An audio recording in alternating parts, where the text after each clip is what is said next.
하나님 우리 아버지와 주 예수 그리스도로부터 오는 은혜와 평강이 오늘 주일 공동 예배에 참석하신 팔복교회 모든 성도님들과 함께하기를 바랍니다.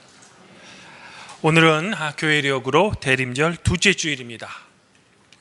이처럼 주님의 오심을 기다리는 이 대림절 둘째 주일에 저는 마태복음 3장 1절부터 12절까지의 말씀으로 하나님의 은혜를 성도 여러분들과 나누고자 합니다.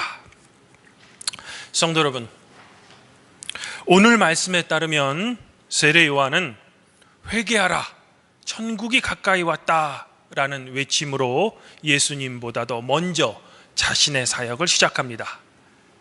그리고 이 세례 요한이 죽은 후에야 비로소 예수님께서도 세례 요한이 외쳤던 회개하라, 천국이 가까이 왔다 라는 같은 외침으로 예수님 자신의 공생애를 시작합니다. 그러면 세례 요한과 예수님께서 똑같이 선포한 이 회개하라 라는 의미는 어떤 것일까? 사실 중세시대에서 회개한다는 의미는 라틴어로 포에니텐티암 아기테라고 해서 이 말의 의미는 곧 사제에게 고해 성사를 한다는 의미로 해석되었습니다. 그러므로 중세 때에는 신자가 사제에게 가서 고해 성사를 하면 그것이 바로 예수님의 말씀을 몸소 실천하게 된 겁니다. 하지만 종교개혁자인 마틴 루터는 헬라어 성경을 통해 당시 고해 성사를 하라라고 이해되었던 이 포에니텐티암 아기테에 해당되는 헬라어 단어가 너의 마음을 돌려라 라는 의미를 가진 메타노이아였음을 알게 됩니다. 평상시에도 죄에 대해 누구보다도 민감했던 루터는 이런 근거로 자신의 95개조의 첫 번째 항목과 두 번째 항목에서 회개에 대해 다음과 같은 의문을 제기했던 겁니다. 우리의 주님이시며 선생이신 예수 그리스도께서 회개하라 라고 명령하셨을 때에 그 뜻은 신자의 모든 삶이 돌아서는 것입니다. 이 말씀은 사제가 집례하는 고해성사, 즉 죄의 고백과 보속으로 이해될 수 없습니다. 그런데 우리 그리스도인들에게 더욱더 중요한 것은 이 1조와 2조가 아니라 다음과 같은 문장의 제3조입니다. 또한 이 말씀은 마음을 돌려 세우는 내적 참회만을 뜻하는 것도 아닙니다. 절대 그런 뜻이 아닙니다. 마음의 회개가 육의 정욕을 제어하는 방식으로 드러나지 않는다면 그 회개는 아무짝에도 쓸모가 없습니다. 성도 여러분, 우리가 신앙생활을 할 때 보통 회개하라 라는 말을 우리가 듣게 되면 우리는 무의식적으로 회개를 그저 성도의 새로운 삶의 결심 정도로 생각하는 경향이 있습니다. 하지만 루터가 천명했듯이 세례 요한과 예수님께서 선포하신 회개하라 라는 의미는 결코 그런 뜻이 아닙니다. 즉 회개의 진정한 의미는 반드시 실천의 의미가 내포되어 있다는 겁니다.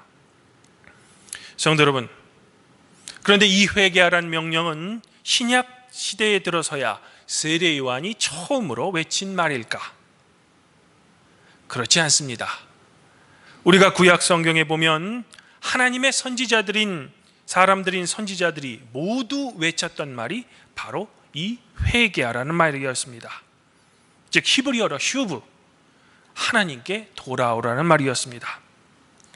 이는 4절에서 요한이 낙타돌 옷을 입고 허리에 가죽띠를 띠고 음식은 메뚜기와 석청을 먹었다는 굳이 요한의 생활 모습을 밝힌 9절에서 우리는 더욱더 분명히 알 수 있습니다. 즉 낙타돌 옷을 입고 허리에 가죽띠를 띠었다는 이 외모는 구약 선지자들의 전형적인 모습이기 때문입니다. 그러므로 세례 요한은 구약 선지자들의 전통에 서서 이사야나 예레미야 선지자가 외쳤던 말씀을 동일하게 당시 이스라엘 백성들에게 다시 선포한 것입니다. 말라기 선지자 이후 오랜 시간 동안 이스라엘 역사 속에서 선지자가 나타나지 않았는데 드디어 이스라엘 역사 속에서 선지자가 재등장하게 된다는 겁니다. 그런데 여기서 새로운 선지자의 등장이 보다 더 큰 의미를 가질 수 있는 것은 바로 새로운 선지자의 세례 요한의 등장은 곧 이스라엘의 역사 속에서 새로운 왕이 온다는 것을 알리는 의미가 있는 겁니다. 그리고 그 왕은 바로 세례 요한 스스로가 말하고 있는 능력이 많으셔서 세례 요한이 그의 신을 들기도 감당하지 못할 왕인 예수님께서 오신다는 겁니다. 이런 의미로 하나님께서 통치하신 왕국인 하나님 나라, 특별히 마태복음에서는 천국이 가까이 왔음을 세례 요한은 이스라엘 백성들에게 외쳤던 겁니다.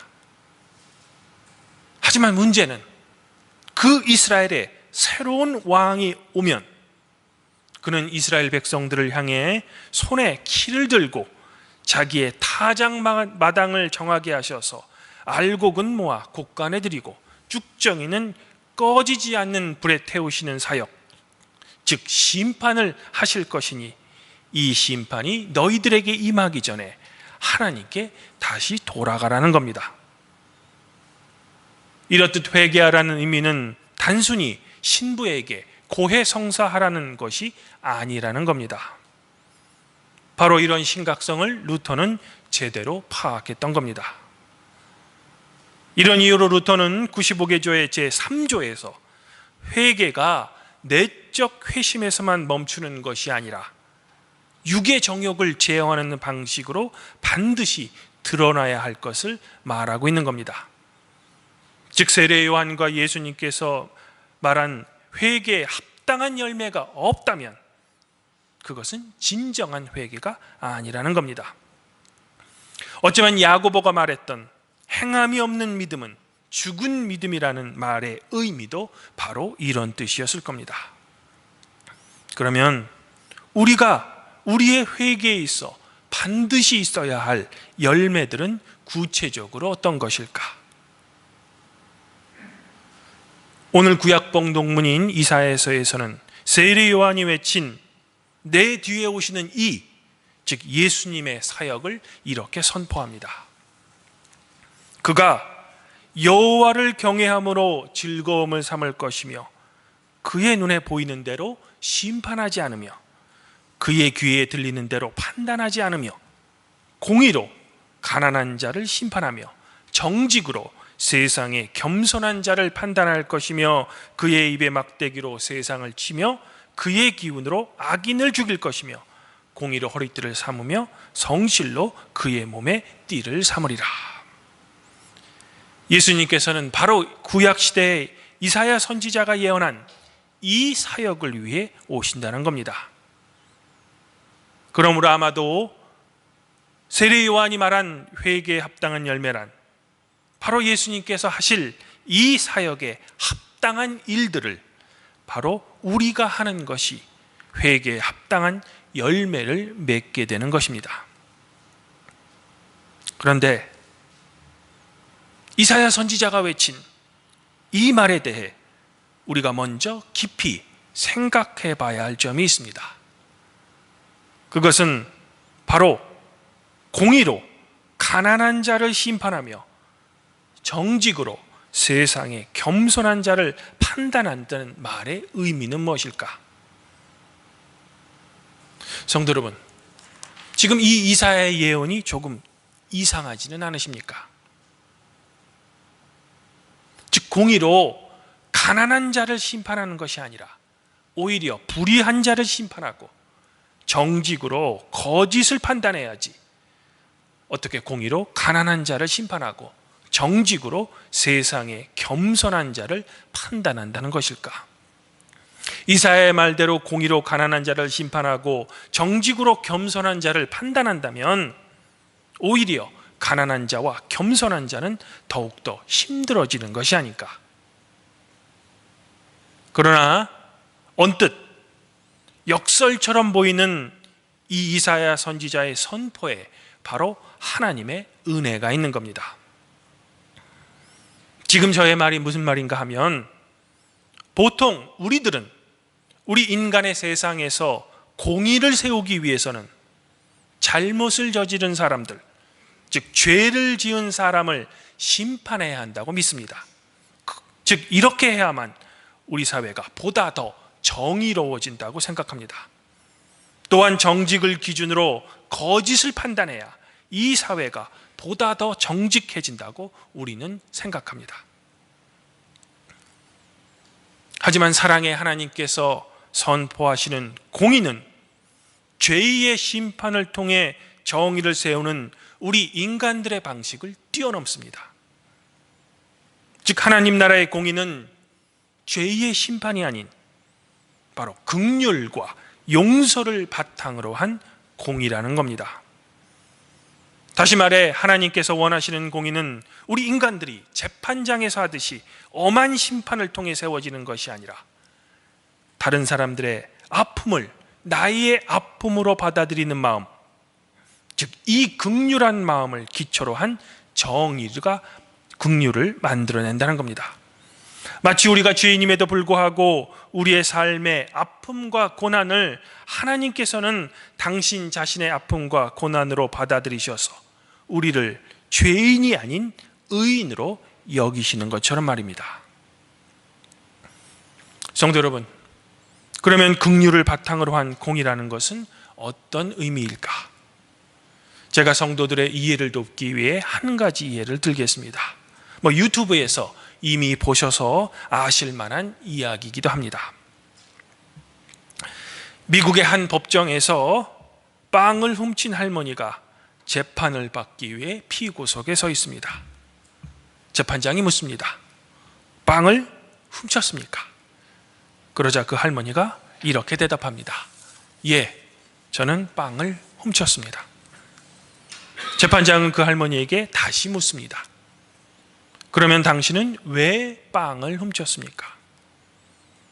할머니는 슬픈 목소리로 제가 돈이 없는데 손자들이 며칠 동안 굶어서 너무 배고파해서 저도 모르게 손자들을 위해 빵을 훔쳤습니다 라고 대답합니다.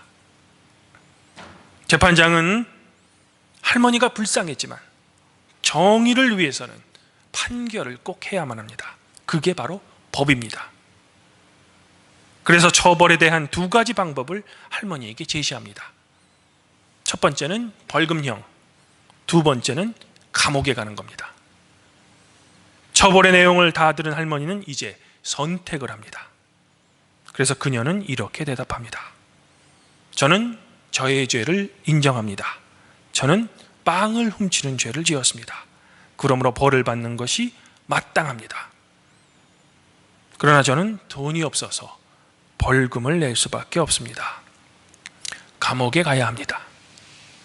하지만 제가 감옥에 가면 손자들은 또다시 굶을 수밖에 없습니다. 할머니의 변호를 다 들은 판사는 이제 판결합니다. 당신은 죄를 지었습니다. 이 죄에 대해서는 응당한 처벌을 받아야 합니다. 그러므로 나는 당신에게 벌금형을 선포합니다. 즉 정의를 세운 겁니다. 하지만 판사의 판결은 그게 다가 아니었습니다. 곧 그는 이렇게 말합니다. 저는 저 자신에게 100불의 벌금을 내립니다. 그리고 여기에 있는 모든 청중들에게는 1센트의 벌금을 선포합니다. 왜냐하면 이 할머니가 빵을 훔칠 수밖에 없도록 내버려둔 무책임이 바로 우리들의 죄이기 때문입니다. 사랑하는 성도 여러분, 이 이야기는 실제로 있었던 일로 우리가 이런 아름다운 이야기를 듣다 보면 우리의 눈시울이 뜨거워집니다. 그러면서 참 아름다운 이야기야 라고 속삭입니다. 어쩌면 실제로 있었던 이러한 판결이 긍휼을 바탕으로 한 공의를 세우는 예 중 하나일 수도 있겠습니다. 그러나 막상 내가 그 법정에 앉아있는 청중이라면 1센트라도 내기 싫어하는 것이 바로 우리입니다. 즉 이런 이야기는 유튜브나 책에서 읽는 이야기지 정작 나의 삶에 들어오는 것을 부담스러워하는 것이 바로 우리들입니다. 내가 왜 그 할머니랑 상관이 있어서 1센트를 내야 하는가라고 우리는 자문합니다. 하지만 예수님께서는 이런 사람들과 함께 하셨습니다. 그들과 함께 식사하시고 생활하시면서 이들을 오히려 멀리하는 바리새인들과는 투쟁하셨습니다. 이런 예수님이기 때문에 심령이 가난한 자는 복이 있으니 천국이 그들의 것이며 애통하는 자는 복이 있나니 그들이 위로를 받을 것이요 긍휼히 여기는 자는 복이 있나니 그들이 긍휼히 여김을 받을 것이라고 말씀하셨던 겁니다. 그리고 이러한 긍휼을 바탕으로 한 하나님 나라의 공의를 세우기 위해 예수님께서는 끝내 십자가에 달려 돌아가셔야만 했던 것입니다. 왜? 이들이 지은 죄는 누군가는 감당해야 했기 때문입니다. 예수님께서 십자가를 뜰 수밖에 없는 이유는 제자들과 이스라엘 백성들이 간절히 원했던 인간의 왕이 하는 방식인 심판을 통한 무서운 공의를 세우는 것이 아니라 죄인을 사랑하는 긍휼의 마음을 기초로 한 공의를 세우시기 위함입니다. 그리고 바로 이러한 이유 때문에 예수님께서는 백성들이 자신들의 왕이 되기를 원했을 때 단연코 거절하셨으며 자신들의 거룩성과 죄에 대한 엄격한 격리를 통해 자신들의 공의를 세우고자 했던 바리새인과 사두개인들을 향해서는 엄청난 비난을 퍼부으셨던 겁니다. 성도 여러분, 이처럼 긍휼을 바탕으로 한 정의는 그저 감성적이거나 아름다운 것만이 아닙니다. 세례 요한이 바리새인과 사두개인들을 향해 독설을 퍼부었듯이 만일 우리가 긍휼의 마음을 잃어버린다면 우리 또한 세례 요한이 엄하게 경고했던 임박한 종말을 피할 수 없을 것입니다. 하지만 나약한 우리는 예수님께서 십자가에서 보여주신 놀라우신 긍휼과 사랑의 마음보다는 바리새인과 사두개인들처럼 다른 사람을 정죄하거나 심판하려는 마음이 우리 안에 더 많음을 고백할 수밖에 없습니다. 또한 1센트조차 내기도 싫어하는 것이 바로 우리들의 죄된 본성입니다. 주님 안에서 한 형제자매인 팔복교회 성도 여러분, 그럼에도 불구하고 우리가 주님께 희망과 소망을 둘 수 있는 이유는 바로 우리들은 성부와 성자와 성령의 이름으로 세례를 받았을 때 세례 요한이 말한 불과 성령으로 세례를 받았다는 겁니다. 더불어 너는 나의 것, 즉 주님이라는 인침을 우리는 받았습니다. 또한 우리는 매주일 공동예배 때마다 죄의 고백과 함께 우리의 모든 죄를 용서해 주신다는 사죄의 선포를 듣습니다. 이런 의미로 우리는 우리의 내세적 구원을 위해서 회개에 합당한 열매가 맺어져야 하는 것이 아니라 회개에 합당한 열매를 맺는 사람으로서 이미 구원받은 것입니다. 즉 우리가 맺어야 하는 회개의 열매는 우리가 구원받고자 하는 수단이 아니라 이미 구원받은 우리의 삶의 목표가 되는 겁니다. 사도 바울은 우리가 오늘 함께 읽은 로마서 15장 13절에서 소망의 하나님이 모든 기쁨과 평강을 믿음 안에서 너희에게 충만하게 하사 성령의 능력으로 소망이 넘치게 하시기를 원하노라 라고 축복합니다. 그러므로 아무쪼록 주님이 오심을 기다리는 이 대림절기에 저는 우리 성도들이 구원을 받은 이유, 즉 긍휼을 바탕으로 한 하나님 나라의 공의를 여러분의 삶에 실천하시기를 지금 이 시간 간절히 소망합니다. 그리하여 회개한 합당한 열매를 여러분 안에 내재된 성령의 힘으로 맺으셔서 예수님께서 다시 왕으로 오실 그 심판의 날에 꺼지지 않는 불에 던져지는 것이 아니라 하나님 나라에 주님과 함께 들어가시는 팔복교회 교우들이 되기를 주님의 이름으로 간절히 축원드립니다. 그리하면 모든 지각에 뛰어나신 하나님의 평강이 그리스도 예수 안에서 성도 여러분들의 마음과 생각을 지켜 주실 것입니다.